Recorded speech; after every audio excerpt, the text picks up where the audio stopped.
Saturn va Odilxonni jangi bo'lishi mumkin agar ko'proq muhokamalarga sabab bo'layotgan narsa. Tahlil qilib bering. Kim urishi mumkin degan bir savollar bo'ldi va men ko'pchilikni e'tiborini chetda qoldira olmayman. Ko'pchilik muxlislar so'radimi? Men bu narsani bajarishim kerak. Bu sizlarga qiziqmi? Men shu haqida ma'lumot berishga harakat qilaman. Do'stlar, endi siz aytishingiz mumkin. Mana boshqa jangchilarni qiling, bular kerak emas deb. Yo'q do'stlar. To'g'ri. Qolgan masalan yoshligidan sport bilan shug'ullangan bolalar qolib ketayotgan bo'lishi mumkin bularning fonida, lekin muxlislarga qiziq bo'lyaptimi? Ular oktagonga chiqishini xohlashyaptimi? Mayli chiqsin, urushsin. Hammaning o'z rizqi bor do'stlar. Xo'p, ana endi qarang. Xo'p, birinchidan stoyka masalasi bo'yicha. Stoykada ko'rdik, Saturn endi o'rganayotgan bola.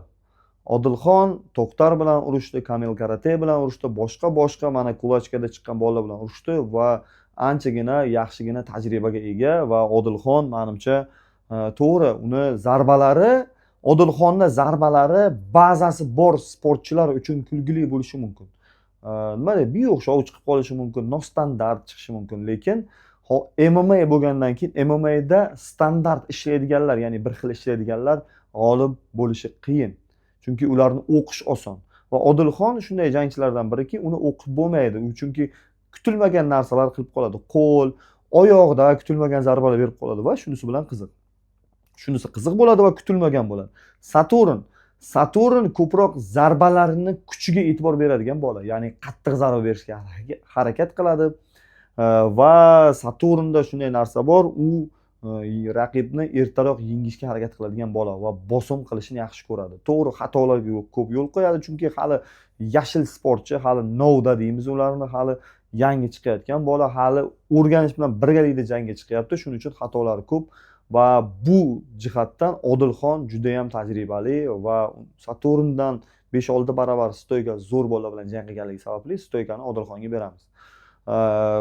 Kurash masalasi bo'yicha ham men xuddi shunday. Saturn oxirgi jangidagi boyagi kimdi? Boyagi Merkuriymi, Yupitermi, kim edi? Boyagi bola Marsmi? O'sha bola bilan jang qildi, uzr kechirasizlar. Boyagi bola bilan jang qilgandan ko'rdik, u bolani bazasi boshqa, stoykada urushadigan bola, lekin Saturnni brasok qila oldi va jarohat sabab endi bunga Saturnning ham xizmati bor, chunki Saturn bilan urushaman deb jang vaqtida u travma oldimi, demak bu Saturnning yutug'i bo'ladi va o'sha bola brasok qila oldi, lekin aytib o'tish kerak, Saturn parterda yaxshi himoyalana olyapti va o'zini ustunlik tarafini ko'rsata olyapti jismoniy kuch jihatidan. Odilxonda bu narsa yana ham rivojlangan. O'zim 1-2 marta u bilan zalga kelganda shug'ullanib ko'rganmiz, Toshkentda zalda shug'ullanib ko'rganmiz. Yigitda masalan bilim bor, masalan havaskor va professionalni birlashib ketgan bilimi. To'g'ri, u partada qanaqadir bir ma'lum bir darajada kuchli jangchilardan qolishi mumkin, lekin partada o'zgarishi bilimi bor va juda ham yaxshi bu narsalarni amalda ishlata oladi. Va afsuski, Saturnning muxlislari uchun afsuski, Odilxon bu taraflama ustun. Do'stlar, men ikkita o'zbekni solishtiryapsam, palonchama yolg'on takan vatanparvarlarni men gapini qabul qilmayman. Nimaga? Men bu sport bu. Bu sport va dunyo arenasiga chiqqaningizdan keyin xohlasangiz o'zingizni og'ayningiz bilan chiqib qolasiz. Xohlasangiz begona bilan chiqib qolasiz. Xohlang urushing, xohlang urushmang. Biz muxlis sifatida mana shu janglarni ko'ramiz va bizga qiziq janglarni ko'rgimiz keladi. U ikkita sportsmenni xohlasa urushsin, xohlamasa urushmasin. Shuning uchun ham men parterda ham Odilxonga beryapman va kardio jihatidan ikkalasining imkoniyatini teng baholayman. Jismoniy kuch jihatidan ikkalasining imkoniyatini teng baholayman. Bu yerda Odilxonda parterda ham stoykada ham tajriba kattaligi sababli men Odilxonga imkoniyat ko'proq deb o'ylayman. Shuning uchun ham do'stlar, jang agar mabodo Saturn menimcha rozi bo'lmaydi bu narsaga, mabodo bo'lib qoladigan bo'lsa ham menimcha Odilxonning qo'li baland keladi. Chunki Saturn stabil shug'ullanayotgani yo'q, hozir o'zini o'sha jangga tayyorlagan akalari bilan ham, boshqalar bilan ham muammolarga yo'liqib yuribdi. Men bu bola endi xohlasangiz, xohlamasangiz Instagramga men a'zo bo'lgan boyagi blogerlardan chiqib keladi va kimdir qimorda reklama qilgani uchun deydi, o'zi masalan kimdir paloncha narsa deydi, o'z do'stlar MMAchilarni Rossiyadan O'zbekistonga pul yuborishni xohlaydiganlar uchun Yubor ilovasini tavsiya qilaman. Yubor ilovasida siz yaxshi kurslarda dollar yoki rublda unga pul yuborishingiz mumkin, yoki so'mda yubormoqchi bo'lsangiz, Uzcard yoki Humo kartga past foizlarda bemalol pul yuborishingiz mumkin bo'ladi.